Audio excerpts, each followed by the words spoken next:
মাত্র 2টি ডিম দিয়েই গ্যাসের চুলায় তৈরি করে ফেললাম এরকম নরম তুলতুলে কেক।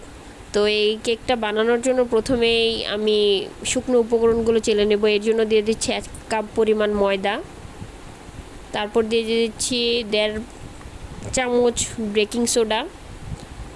তো আমি আজকে একটু ভিন্ন রকম কিছু ইউজ করব, তো মানে হচ্ছে কর্নফ্লাওয়ার ইউজ করব 2 চা চামচ, এতে কেকটা খুব নরম হয়। তো এরপরে দিয়ে দেব 1 চিমটি পরিমাণ লবণ। এর সাথে আমি 2 চা চামচ গুঁড়া দুধ অ্যাড করছি যাতে ফ্লেভারটা ভালো হয়। তো আপনারা চাইলে গুঁড়ো দুধ দিতে পারেন বা নাও দিতে পারেন। এই তো সামান্য পরিমাণে লবণ অ্যাড করে দিলাম। তো এই উপকরণগুলো আমি আস্তে আস্তে একটু চেলে নেব, তাহলে কেকের ভিতরে কোনো দানা থাকে না, নয়তো একটু দানা দানা হতে পারে, কেকটা সুন্দর হবে না। তো এখন আমি ডিমটাকে বিট করে নেব। তো আমি এই জন্য 2টা ডিম নিচ্ছি।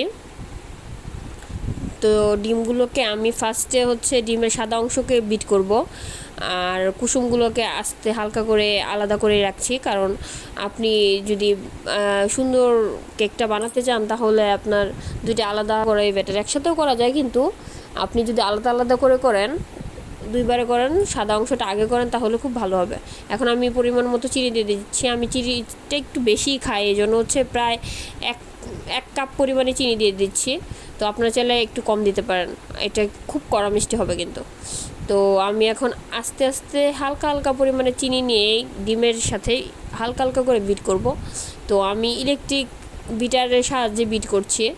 আপনারা চাইলে কিন্তু হ্যান্ড বিটার দিয়েও বিট করতে পারেন। তো আসলে এরকম করে বিট করতে হবে যাতে ডিমটা ফোমি ফোমি একটা ভাব আসে। তো আমি কিন্তু হালকা হালকা করে চিনি মানে মেশাচ্ছি। আপনারা কিন্তু একবারে কি চিনিটা দিয়ে দেবেন না, তাহলে কিন্তু কেকের স্ট্রাকচারটা ভালো হবে না। তো এই দেখেন আমার ডিমগুলো কিন্তু ভালো ফোম তৈরি হচ্ছে। তো ফোমটা কতটুকু ভালো হবে এর উপর ডিপেন্ড করছে যে আপনার কেকটা কতটুকু ভালো হবে। তো এই যে আমি সবটুকু চিনি দিয়ে দিলাম।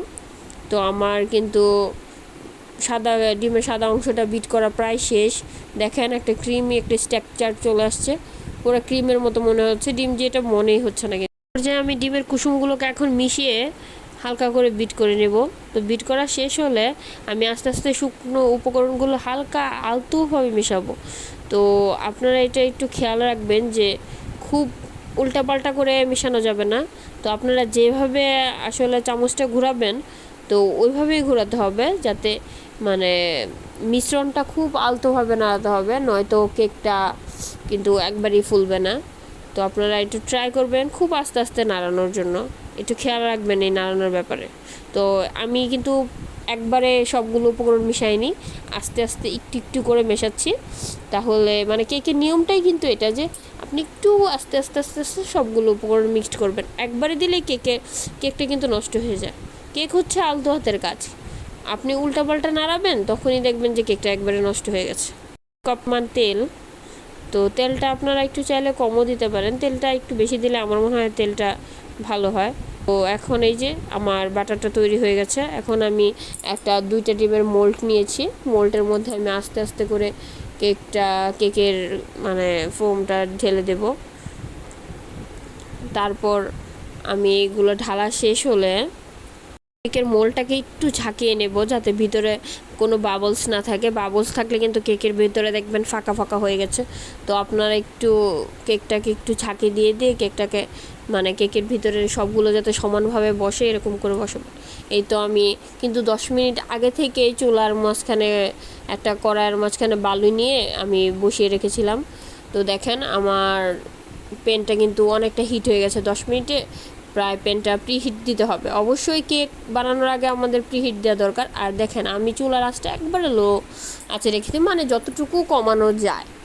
তো আপনারা চেষ্টা করবেন যে সবচেয়ে কম রাখার জন্য চুলার আগুনটা। তো আমিও সবচেয়ে কম দিলাম, তারপর আমি ঢাকনা দিয়ে ঢেকে দেবো। আপনারা চেষ্টা করবেন যে ঢাকনার উপরে কিছু দিয়ে চাপ দিয়ে রাখার জন্য, তাহলে দেখবেন আপনাদের মানে কেকটা একটু চাপে তাড়াতাড়ি হবে। তো আমি কিন্তু প্রায় 45 মিনিটের মতো ওয়েট করেছি। দেখেন আমার কেকটা কত সুন্দর বেক হয়ে গেছে।